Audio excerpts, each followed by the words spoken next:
बनिया भागा, साथी सारे जागे तुम ना जागा।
तो महाराज अब जाग गए, जागते ही रहना, सोना नहीं।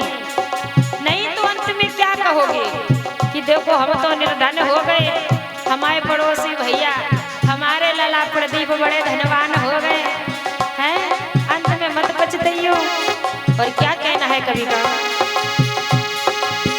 झोलियां भरी रहे भाग्य वाले, तूने लाखों के बाधित बिगाड़े।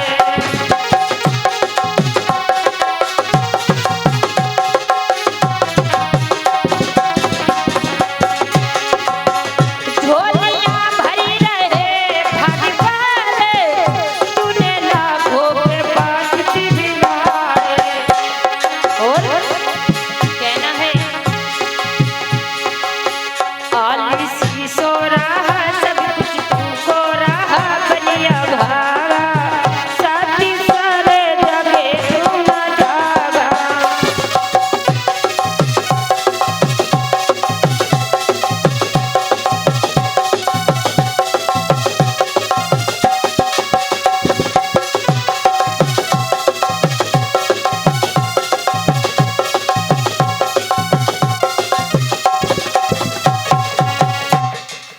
तो महाराज जब तक जागोगे नहीं, और इसीलिए बार बार कीर्तन भजन होते हैं आज की कथाओं में। जब श्रीमद् भागवत महापुराण का निर्माण हुआ था महाराज, उस समय ना ही हारमोनियम थी, ना ही ये केशियो था, ना ही नाल थी, ना ही कोई चिमटा वाला। तो महाराज तब उद्धार भी हुआ करता था। अब अगर थोड़ी देर 5 मिनट बाद ढोलक ना बजे तो कहे शास्त्री जी तो बस पकती हैं, कथा नहीं व्यथा कहती हैं। तो महाराज अब तो सब साधन है, अब बिना भगवान को पा पाओ तो ना पाओ, सत्य है कि नहीं। और महाराज परीक्षित जी की जो कथा चल रही है, कहां पर गए परीक्षित जी? शिकार खेलने के लिए। अच्छा, आश्रम पर पहुंच गए। अब महाराज हमने ध्यान नहीं दिया, वैसे ध्यान दिया, ऐसा नहीं है, वहां पर आ चुके थे। तो महाराज जी कहते हैं कि राजा परीक्षित तो कभी भी किसी को दुख नहीं देना चाहते थे, फिर शिकार खेलने क्यों गए? हमारे काफी बुद्धिमान भैया लोग हमसे पूछने लगते हैं, बिटिया जी बताओ, कभी वो किसी को अपने शरीर से दुख नहीं देना चाहते थे, फिर अचानक से उनको ऐसा क्या लगा जो कि वो शिकार खेलने के लिए गए? तो महाराज बताया जाता है, श्रीमद् भागवत महापुराण कहती है कि जिस तरह महाराज दशरथ को एक बार गिलानी हुई थी कि हमारे कोई संतान नहीं है, उसी तरह जब ये 5 पांडव चले जाते हैं माले के लिए, तो उनके महाराज महल में एक ऐसा भवन था, उसमें बहुत बड़ा सा ताला पड़ा हुआ था। महाराज अब तो कुंडी चलती है, पहले जंजीर लगाई जाती थी, आपने शायद लगाई होगी, है ना।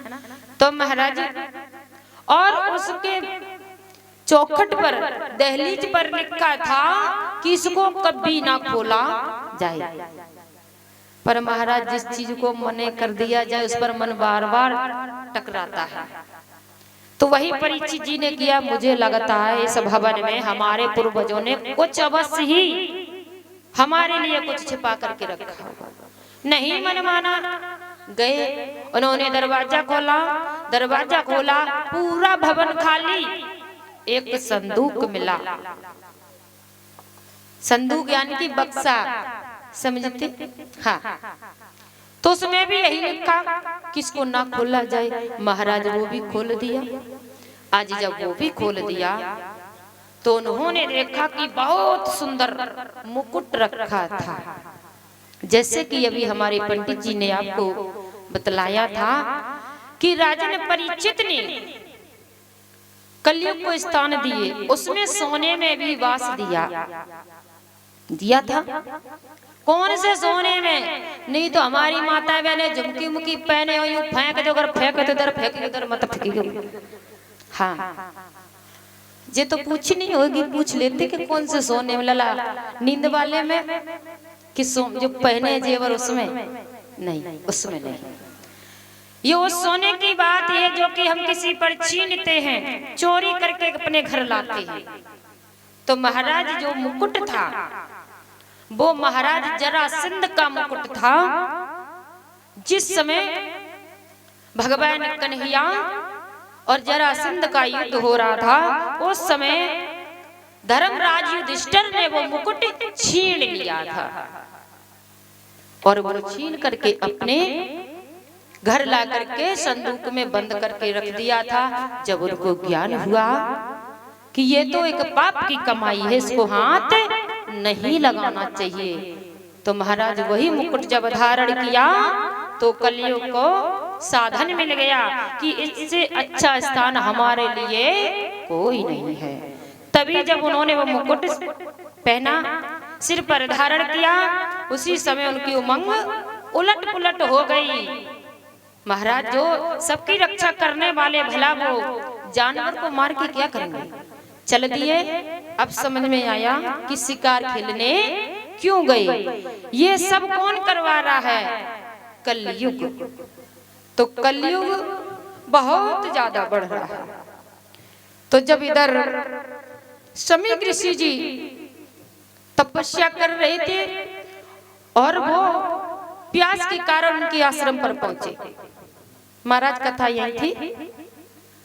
तो आज उन्होंने देखा, मन में विचार किया कि ये तो तपस्या कर रहे हैं, या तो ऐसा हो सकता है कि इन्होंने मुझे देख करके आंख बंद कर ली।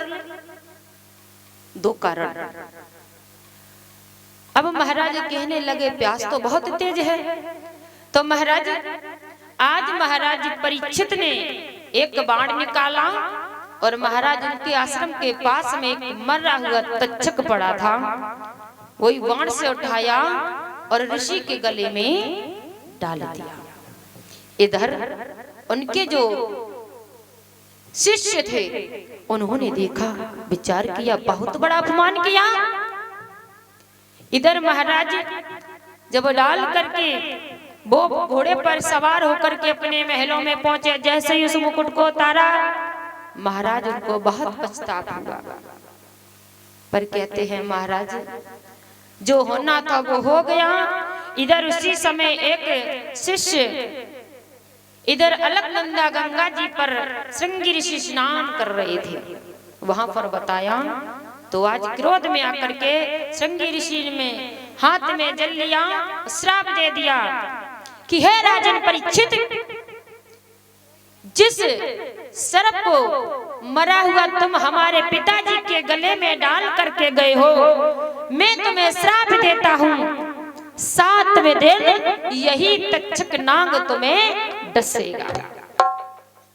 तो महाराज अब आपको श्राप लग चुका है, अब आपको बड़े ध्यान से, हाँ अब ध्यान से कुछ नहीं, बस कथा पर ही ध्यान दीजिए। नहीं तो सोचो यहाँ पर बैठे सुबह भैंसी को दाना भी देना है, सानी भी लगानी है तो कैसे लगानी है, है, उसमें दिमाग मत लगाना, सारा ध्यान सब कुछ यहीं पर लगाना, तन मन धन जो भी है।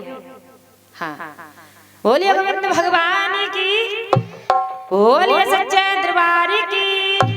तो इस तरह से श्राप लग जाता है और इधर श्रृंगी ऋषि आकर के अपने पिताश्री को कंठ से लगाते हैं। वो तक्षक जो मरा हुआ गले में पड़ा था उसको निकाल के फेंक देते हैं। श्रृंगी ऋषि आज अपने पिता को गले लगाते, उसी समय समीक ऋषि समझ जाते हैं कि मुझे लगता है हमारे बेटा ने कुछ कर दिया। पूछने लगे